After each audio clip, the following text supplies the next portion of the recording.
Bienvenidos a una sesión más de Al final de la vida. Hoy nos acompaña Elena García Llana. Ella es doctora en Psicología Clínica y de la Salud. Es socia fundadora de la Asociación Española de Planificación Compartida de la Atención y es la actual vicepresidenta de la SECPAL, de la Sociedad Española de Cuidados Paliativos. Bienvenida, Elena, y gracias por acompañarnos una vez más en Al final de la vida. Muchas gracias, Pau. Es un gusto otra vez estar de nuevo con vosotros. Elena, hoy siguiendo con esta línea de vídeos sobre la planificación compartida de la atención, quisiera ahondar un poco más sobre el tema del valor terapéutico de hacer esta planificación compartida. Cuéntanos un poco más acerca de esto. Pues mira, este es un tema muy interesante, Pau, porque mis compañeros han estado hablando acerca del proceso, de cuándo es un buen momento para elaborarlo, ¿verdad? De quién puede ser un representante adecuado. Entonces yo creo que como psicóloga un poco lo que podría aportar es exactamente eso, qué beneficios psicológicos pues puede tener la persona que desarrolla este proceso de planificación compartida de la atención. Y esto lo hemos estudiado y básicamente podríamos hablar de 5 potenciales beneficios, que no quiere decir que se den en todas las personas, pero que son bastante fáciles de alcanzar, ¿no? Entonces, mira, el primero sería un refuerzo de la relación clínica. Esto es bien importante, por ejemplo, en procesos crónicos. Cuando hablamos de este tipo de conversaciones, que son conversaciones que ayudan, que son conversaciones que se establecen en un ámbito clínico, pues lo que se teje mucho es la relación de confianza, ¿no? Y tú bien sabes que si no hay confianza no hay vínculo y si no hay vínculo no hay cambio. Entonces yo creo que el primer beneficio tendría que ver un poco con seguir desarrollando estos vasos comunicantes que se dan entre el paciente, su familia o sus allegados y por otro lado el equipo sanitario, ¿no? El médico responsable, la enfermera responsable, el equipo básicamente. Así que el primer beneficio sería un refuerzo de la relación clínica que para un paciente crónico, para un paciente al final de la vida, básicamente para cualquier paciente es algo bien importante, también en el ámbito de primaria donde a lo mejor no hay tanta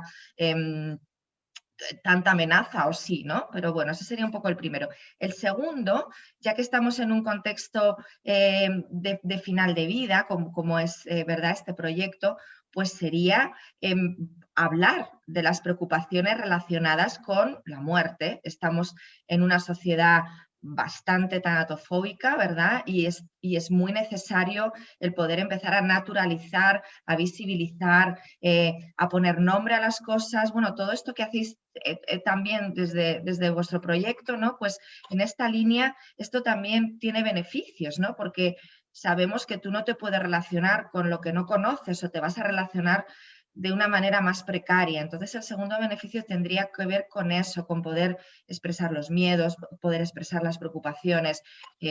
Bueno, pues hay personas que tienen mucho miedo al dolor físico, que eso se pueda plasmar en una conversación y desde luego puede ser luego en un documento, a determinados tratamientos, ¿no? Hay personas que tienen mucho miedo a pasar por determinados tratamientos que son bastante cercanos en algunos procesos de enfermedad, ¿no? Pues eso también se puede hablar y eso nos hila con el tercer beneficio que tiene que ver con algo muy importante en la psicología, ¿no? Que es la variable del control, de la percepción de control. Un proceso de planificación compartida de la atención lo que aumenta clarísimamente es la percepción de control, ¿verdad? De la persona que lo realiza.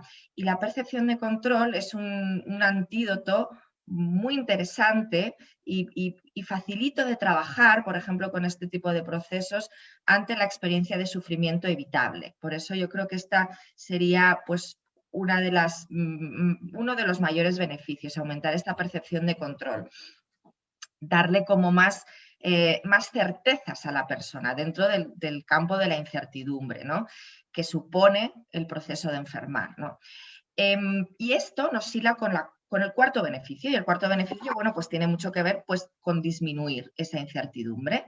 Y la incertidumbre, los seres humanos nos relacionamos bastante mal con ella. Entonces, este tipo de conversaciones, este tipo de procesos ético-comunicativos y desde luego con un componente técnico también reducen la incertidumbre, ¿no?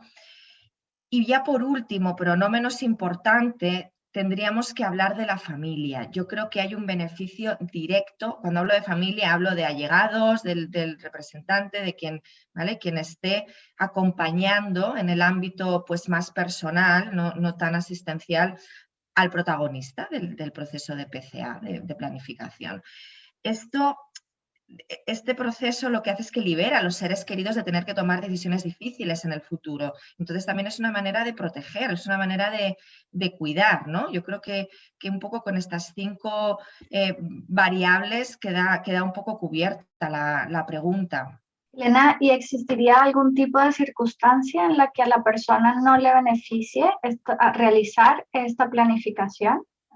Pues mira, eso también lo hemos estudiado y más que, yo te diría que es más desde la experiencia clínica, ¿no? Desde un poco lo que tú vas viendo, qué circunstancias pueden ser como contraproducentes para a priori no plantear un proceso de planificación compartida de la atención. Pues mira, una clarísima sería un paciente que está bajo un proceso de negación.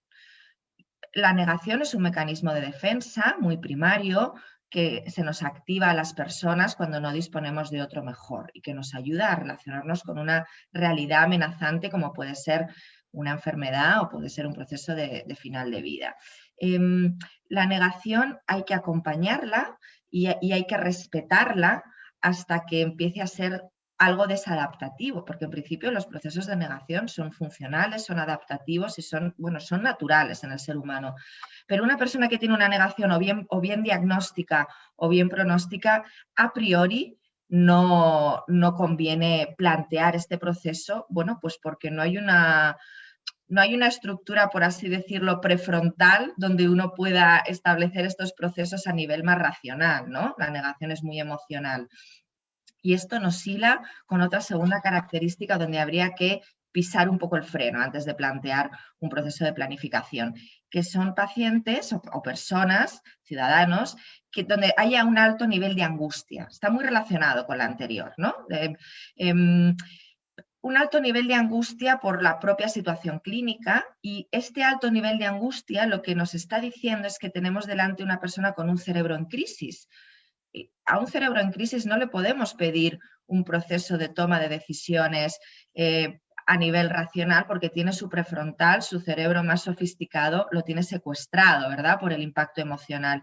Entonces, primero habría que rebajar esa angustia para luego poder trabajar a un nivel más racional y más exploración, ¿no? En valores, en todo lo que han contado mis compañeros también en las píldoras anteriores.